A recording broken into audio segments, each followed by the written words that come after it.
룰타의 매니페스토 2 무솔리니와 그람시 합성 유령의 탄생 편을 시작하겠습니다. 2024년 11월 프로파일러 X가 제작했습니다. 안토니오 그람시, 이탈리아의 공산주의자입니다. 1891년에 태어나서 1937년에 사망했습니다. 안토니오 그람시는 무솔리니가 태어난 후 8년이 지난 1891년 이탈리아의 사르디니아 섬에서 태어났고 아버지는 투옥으로 어린 시절을 가난하게 보냈습니다. 어려서 사고로 등이 굽는 장애를 얻었으며 장성한 뒤에도 크고 작은 병에 시달렸습니다. 1913년 사회당에 입당해서 활동을 하며 당내 좌파 그룹을 형성했습니다. 1917년 레닌의 러시아 혁명 이후 이탈리아를 들끓게 했던 총으로 무장한 노동운동을 적극 지원했습니다. 그는 이런 노동운동을 공산혁명의 원동력으로 삼아야 한다는 과격한 주장을 했습니다. 이탈리아의 공산당은 1921년 창당했고 응권한 사회당에 실망한 그람시는 1921년 이탈리아 공산당 창당에 적극 가담하여 그 주역 중 한 명이 되었습니다. 1924년 선거를 통해서 국회의원 선거를 통해서 공산당은 10명의 국회의원을 배출했고 그도 국회의원이 되었습니다. 1926년 1월 프랑스 리옹에서 비밀리에 열린 공산당 전당대회에서 그람시는 공산당 총서기로 승인돼 이탈리아 공산당의 지도권을 갖게 되었습니다. 1926년 11월 무솔리니가 파시스트당 이외의 모든 정당을 불법으로 규정한 법안을 통과시킴에 따라 경찰에 체포되었습니다. 수석검사는 그 재판에서 그람시는 머리가 매우 좋으니 20년간 두뇌를 쓰지 못하게 해야 한다 라고 말했습니다. 그람시는 재판에서 20년 4개월 5일의 형을 언도받고 11년간 복역하였고 건강 악화로 석방 직후에 1937년 4월에 별세했습니다. 그는 수감 기간 동안 32권의 공책에 약 3,000페이지의 글들을 손으로 써내려갔습니다. 그의 글을 편집한 초판은 1947년도에 출판되었고 1970년대에 영어로 번역되어 출판되었습니다. 1970년대 이후 그의 책은 유럽과 미국의 유럽 좌파들 학자들에게 상당한 인기가 있었고 1980년대 말 공산권이 몰락한 이후 이데올로기를 상실했던 한국의 좌파들에게도 상당한 영감과 영향력을 보여주었습니다. 다음으로 1968년 68혁명에 대해서 설명드리겠습니다. 1968년 프랑스, 독일, 일본 그리고 동구권에서 일어난 68혁명은 1940년대생 전후 젊은 세대의 거대한 저항운동이었습니다. 68혁명은 히피 문화, 비틀즈 음악, 월남전쟁 반대, 환경주의, 여성해방, 성개방주의 같은 새로운 문화를 탄생시켰습니다. 이들의 우상은 체게바라, 모택동, 호치민 같은 공산혁명주의자들이었습니다.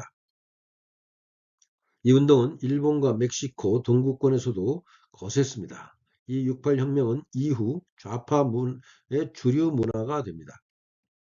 이들이 전 세계적으로 여러 나라에서 거대한 가두투쟁이 가능했던 것은 이들을 하나로 묶는 히피 문화와 저항 가요와 이를 정당화해주는 뉴 레프트 이론과 그들의 우상 모택동, 체게바라가 젊은 가슴을 뛰게 했기 때문입니다. 이들의 이론적 지도자들은 신좌파의 프랑크푸르트 학파였고 그 대표적인 이론가가 허버트 마르쿠제입니다.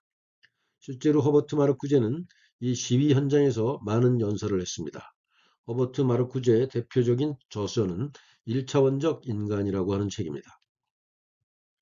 68 혁명 시대의 세례를 받은 젊은 시절 세례를 받았던 이들은 1990년대 이후 미국과 유럽 정치 경제의 주역이 됩니다.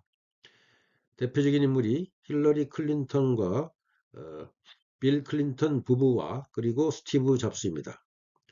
스티브 잡스는 한때 포크송의 전설인 조안 바이즈와 그녀는 스티브 잡스보다 14살 연상이었는데 동거하며 연인이었던 관계였습니다.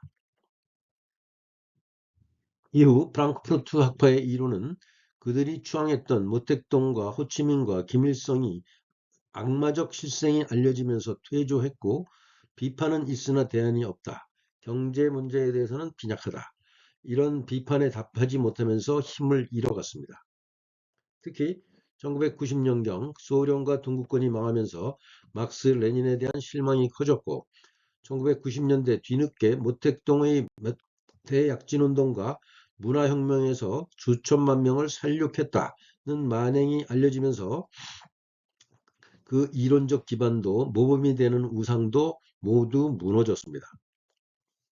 모택동, 호찌명, 김일성 그리고 카스트로의 악마성이 드러나자 우상을 잃은 이들은 갈 길을 잃었습니다. 이때 나타난 그람시는 좌파들에게 새로운 복음이었습니다. 그람시의 영향을 받은 프랑스의 철학자 루이 알투세는 문화와 이데올로기의 중요성을 부각하고 그람시의 개념을 구조주의적인 관점에서 재해했습니다. 그가 쓴 우발성의 유물론을 위하여 철학적 막수주의란 책이 우리나라에서도 꽤 널리 읽혔습니다. 미국의 언어학자이자 좌파 이론가인 노암 촘스키는 그람시의 문화적 헤게모니 개념에 공감했고 언어가 권력관계를 반영하고 재생산한다는 그람시의 관점이 노암 촘스키의 언어학 연구에도 영향을 주었습니다. 그는 2000년대 이후에도 부패한 정부는 모든 것을 민영화한다. 공기업의 민영화는 공공부문을 민간기업과 다국적 자본에 팔아넘기려는 속임수일 뿐이다. 라는 주장으로 그람시 혹은 후좌파의 이론을 계속 반복하고 있습니다. 그런데 말입니다. 대한민국에 그람시의 유령이 떠돈다고 증언하는 지식인들이 제법 많습니다. KBS에서 30년 동안 일했고 현재 유튜브를 운영하고 있는 송창경은 대한민국은 현재 내전 중이고 안토니아 그람시의 진지전 때문에 진지 대부분이 좌파의 수중으로 넘어갔다. 이런 주장을 계속하고 있습니다. 그 다음에 사랑침례교회의 정동수 목사도 안토니오 그람시의 진지전에 한국교회가 다 점령됐다. 이런 주장을 하고 있고 지저스 웨이브의 김성욱 대표, 이분도 아마 전도사 같은데요. 이분도 그 어설픈 기동전과 장기적 진지전 때문에 안토니오 그람시의 진지에 그 교회가 넘어졌고 새로운 세대가 만들어질 시간과 노력과 투자가 필요하다. 이런 주장을 하고 있습니다. 인터넷에 떠도는 뉴스 중에는 그람시의 조용한 혁명 11계명이라는 글이 있는데 이것이 안토니 그람시의 이론적 바탕으로 현재 한국 사회가 닥친 여러 가지 좌파적 문제점들을 지적하는 글인데 사실 이 글은 과장되고 왜곡된 글로 그람시가 원작자는 아니고 그람시의 어떤 교리를 우리가 어떤 식으로 변형되어서 작동되고 있는지를 설명한 글이라고 보면 되겠습니다. 그람시의 메시지를 요약해보면 헤게모니는 자발적 동의를 얻어내는 문화 권력이다. 헤게모니 혹은 헤지모니라고도 있죠. 헤게모니는 부드러운 힘이지만 동지들을 파시스트로부터 보호하는 강력한 힘이다. 진지전은 문화 이데올로기 전쟁이다. 사회 곳곳에 진지를 구축하고 꾸준하게 동지를 규합하며 문화 이데올로기를 전파하고 적을 집요하게 괴롭혀라. 이것이 그람시의 메시지입니다. 그런데 그람시가 말하는 문화적 헤게모니란 좌파들의 집단적 이익을 위해서 이데올로기를 만들어서 인간 다수를 집단을 쇠뇌해서 조종하라는 것이 아닌가 하는 생각이 듭니다. 그런데 말입니다. 나 프로파일러 X는 이번에 발견한 한국을 배회하는 유령의 정체가 대단히 놀라운 것이었습니다.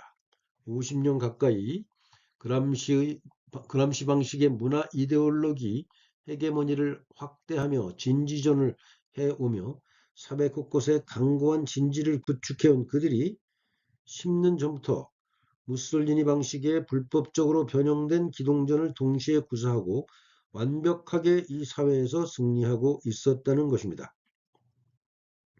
그런데 한국인들 대다수는 이 사실과 유령의 정체를 모른다는 것이 더 큰 문제입니다. 호모 사피엔스는 무솔리니를 극복했고 그람시는 포용했지만 이 두 가지를 은밀하게 합친 하이브리드는 처음 보는 존재로 너무나 위험하며 용납할 수 없다는 것이 우리의 주인 더 액트갓의 판단입니다. 이러한 사태는 인류 역사에 존재하지 않던 새로운 유형의 사건이고 이로 인해 사회는 이미 뿌리부터 병들어 버렸습니다. 이들을 방치할 경우 이 나라는 머지않아 지옥으로 변할 것입니다. 나 프로파일러 X 도끼 탐정은 이 문제를 드러내고 해결하기 위해서 도끼를 들고 쿠를타이를 소집할 것입니다. 쿠를타이는 몽골을 비롯한 중앙아시아 초원의 기마민족들의 전통적인 협의체이고 중대한 일을 대표자가 모두 모여서 치밀한 논의를 하고 만창일치로 의결하는 회의체입니다. 북방 기마민족이 지배 집단이던 신라의 화백회의도 비슷한 성격입니다.